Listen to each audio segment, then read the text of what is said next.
Another year, another Israeli election, another faction split, and another poll suggesting another stalemate.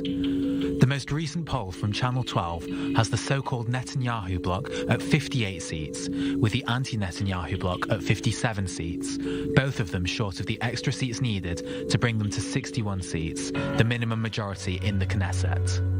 This is despite shake-ups from all ends of the political spectrum. The left-wing Meretz party has appointed Zahava Galon as their new leader, whilst a fresh list of faces fill up the Labour Party list.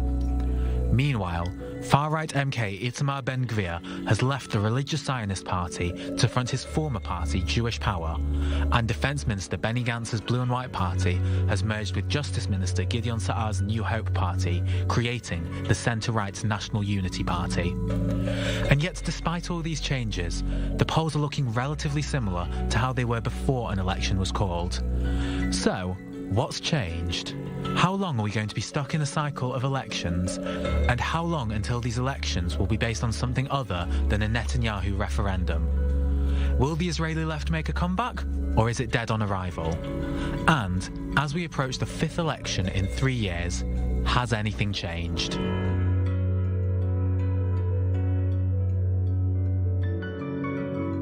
So let's get to it. Unions and mergers and breakups and splits. Has anything really changed? Let's kickstart the debate with a 30-second round each, and we pick up the conversation right after. So Yariv, please take the lead.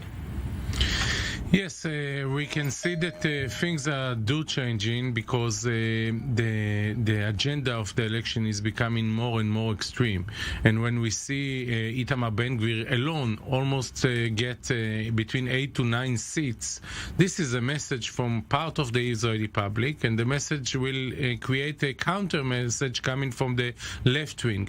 I believe that the agenda of this election is mostly about the values and the basic elements of democracy in the state of Israel. It's not about the occupied territories. Yes. It's not about Iran. We'll it's not about right economy. Here, it's continue about in a second. the values here in Israel. Yes, Dror Yemini, your thoughts? I do agree with Yariv that nothing is changing right now because we see all of this kind of some right-wing parties are becoming stronger. It's part of the same bloc, so nothing is going to change between the blocks, and the big change should be between the blocks. It does not happen. Right is right, left is left. Meretz is coming back with a new leader, so it looks like that it's going to be a new stalemate with a kind of result that will be just the same like the 4 previous rounds. Lovely, absolutely lovely prediction. No, it's not lovely. I'm kidding, it's obviously. Not lovely. I'm kidding. Let's conclude this quick round with Jeremy Saltan. Your take? My take is simple. We see on a policy level a clear contrast between roughly a year of a Netanyahu government and roughly a year of a Bennett government. You're able to see, with the exception of Benny Gantz and his party and the Labor Party, different coalition parties being in either the coalition or the opposition in each one of those 2 governments. And that gives, on a policy level, a lot for the public to choose. Yeah. Unfortunately, based on polls, it seems like they care about other things. Right. And before we dive back into the polls, and from this point onwards, gentlemen, please feel free to interact. Let's zoom in a bit, talk inside baseball, if you will, before we zoom out. If we're looking at the current state of affairs on the right side of the political landscape, on the one hand, we can say that the primary elections that concluded this week at the Religious Zionism Party is very much to the satisfaction of leader Bezalel Smotrich, same spirit of the list, etc., etc. But the big question remains, yay or nay to a merger or a reunification with the far-right Jewish Power Party, Itamar Ben-Gvir. What are the sticking points there, Jeremy? Why can't they run together? It has to do with the 2 most important things in politics when it comes to inside baseball: egos and the number of spots that are in realistic places.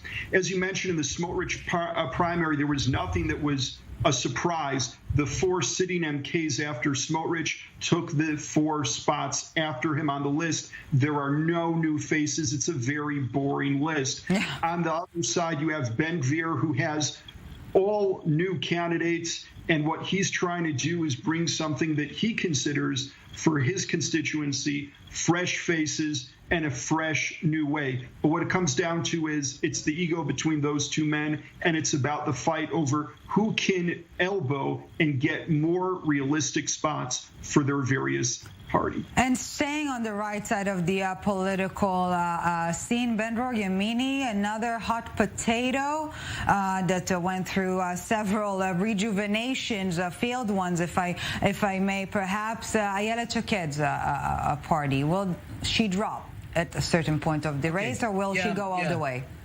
It looks like if she's not going to pass the threshold right now, I don't know what a surprise she can present. I don't see any surprise. I mean, people in the right wing bloc do not like her because of many reasons. I'm not saying it's justified, but this is the situation. So not salvation is going to come from this direction.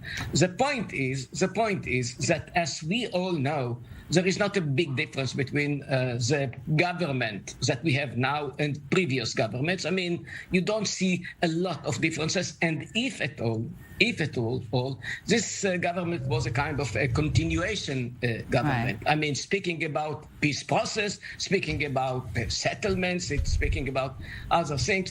Unfortunately, I mean, to my opinion, unfortunately, it was almost the same. I wish something else, but it never happened. Yes, so from vanity lists to long-standing political infrastructures on the left side of the political divide, the Meretz party, with a comeback of previous leader Zehava Galon, Yariv Oppenheimer, but oh boy, did voters punish the current/previous leadership.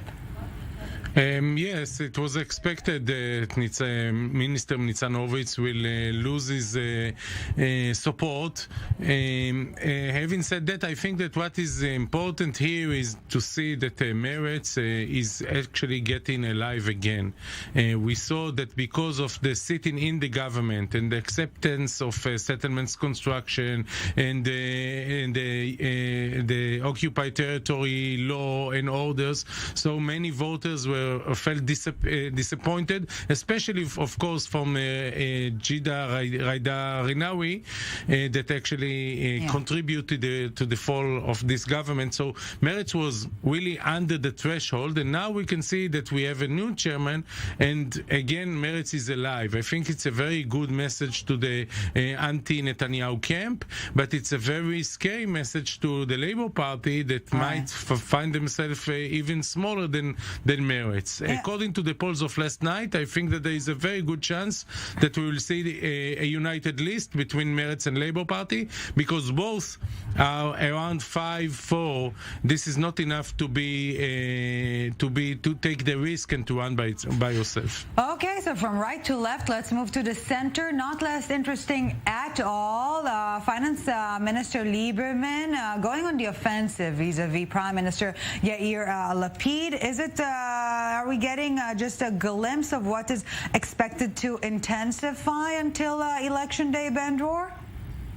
Yes, it might happen. It might happen, but this is something which is happening actually in every government, speaking about the salary of teachers and so on. This is something which is happening, of course, because they are actually struggling on the same voters. So, of course, there will be a kind of debate between them. So we should not be excited of it. What is highly important to see is the huge difference between the language of the center parties and what happened actually. I mean, this government was supposed to be a change government. Yeah. It was supposed to be a left-center government. It was not.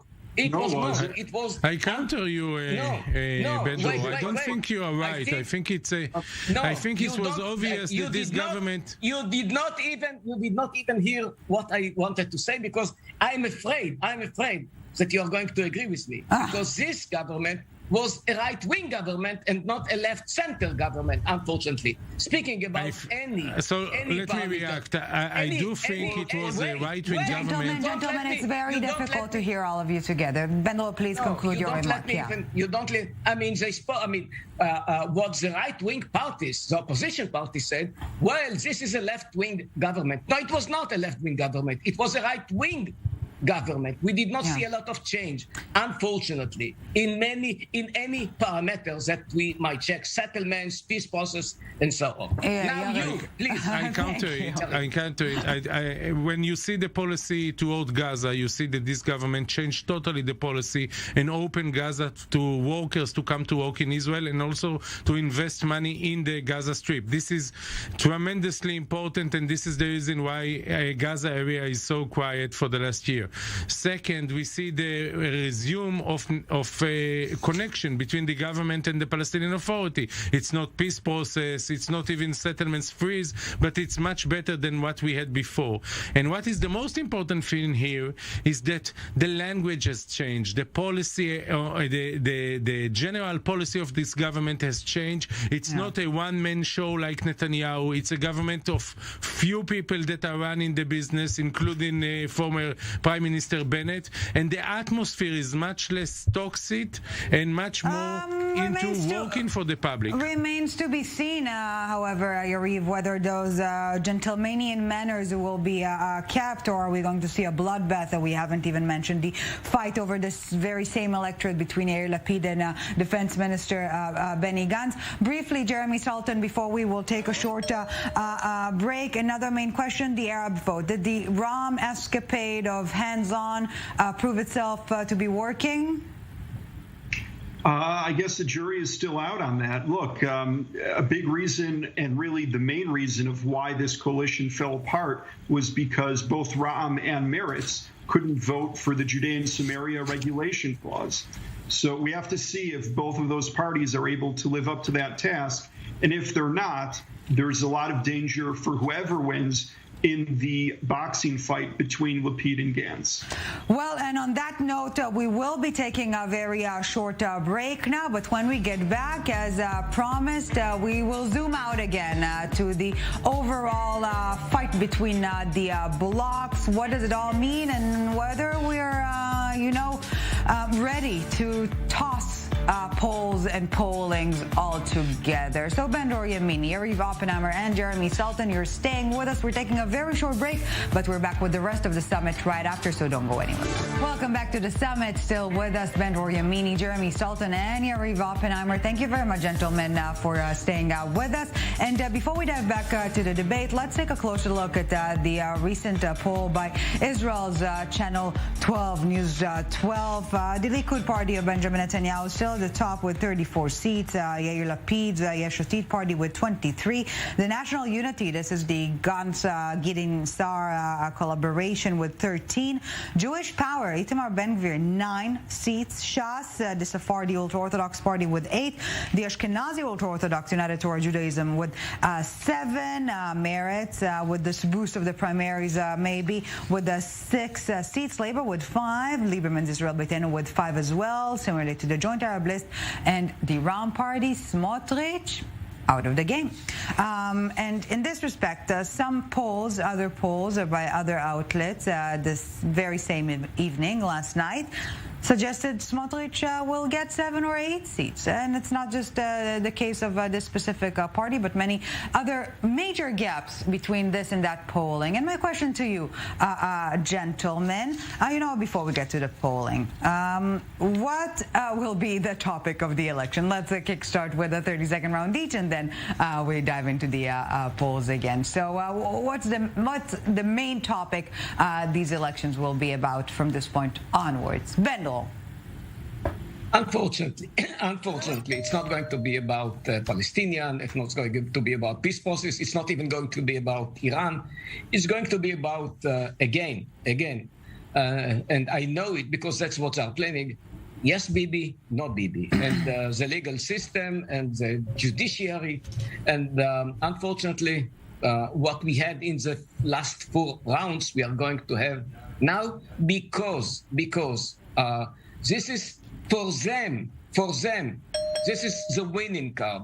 They don't want to speak. They don't want to speak about settlements. They don't want to speak about peace process because they are lead. I mean, the right-wing parties. Let's admit they lead us to the one-state solution. They don't want to speak about it. Bendel, let's put a stop right here. Jeremy Saltan, your thoughts?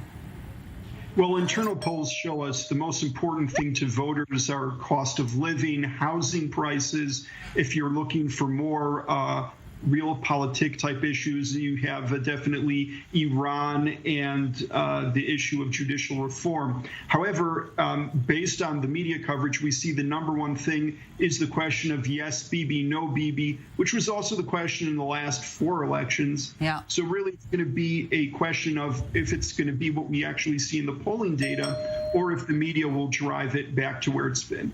Yariv Oppenheimer, any other prediction, or yay or nay to Bibi for you as well?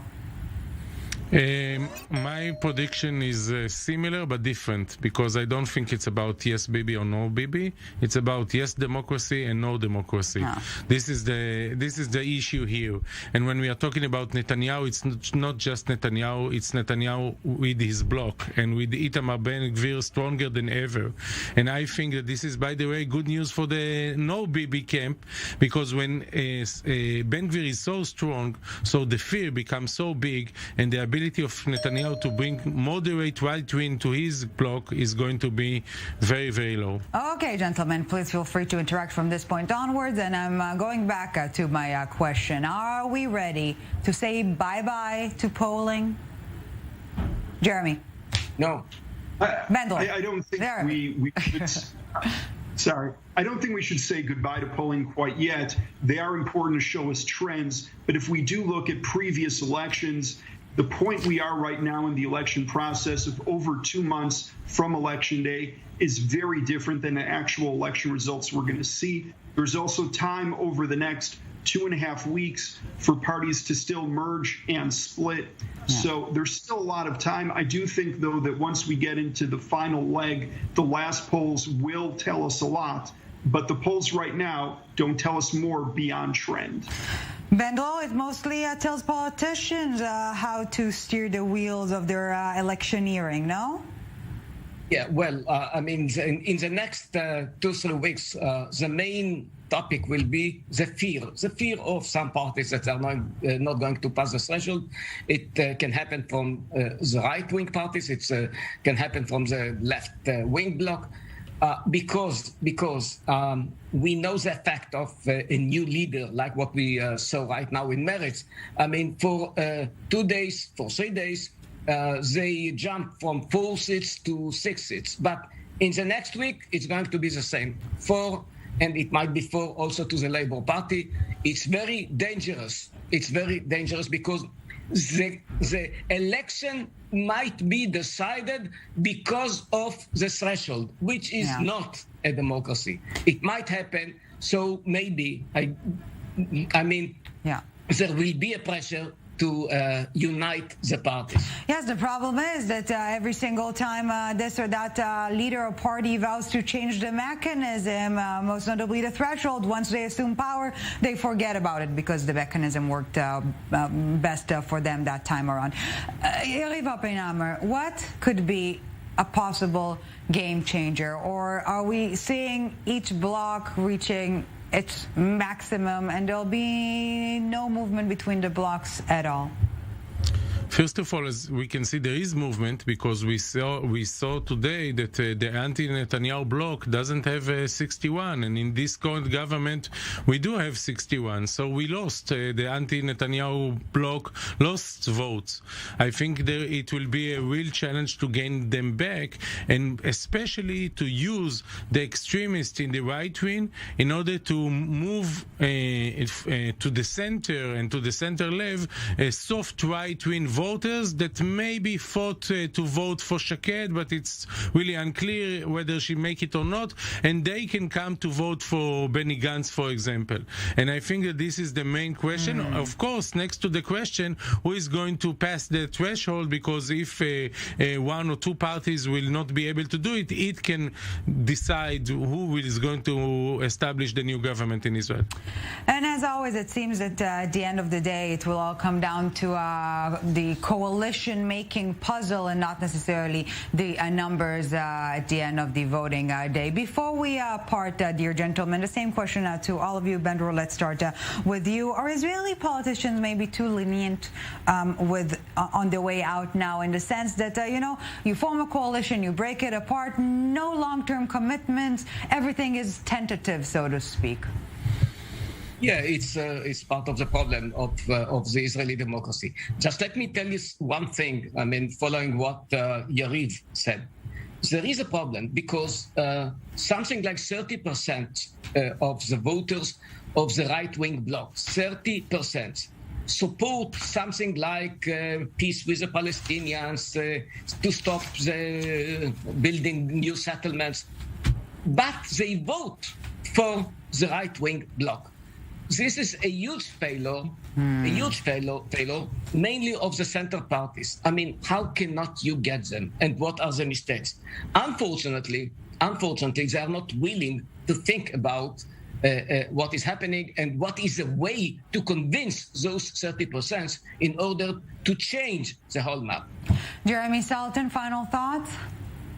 My final thoughts are that the reason the anti-Bibi bloc fell under 61 in current polls is because of the decision of Gideon Sa'ar to go left to Benny Gantz, and also Lieberman moving towards the center.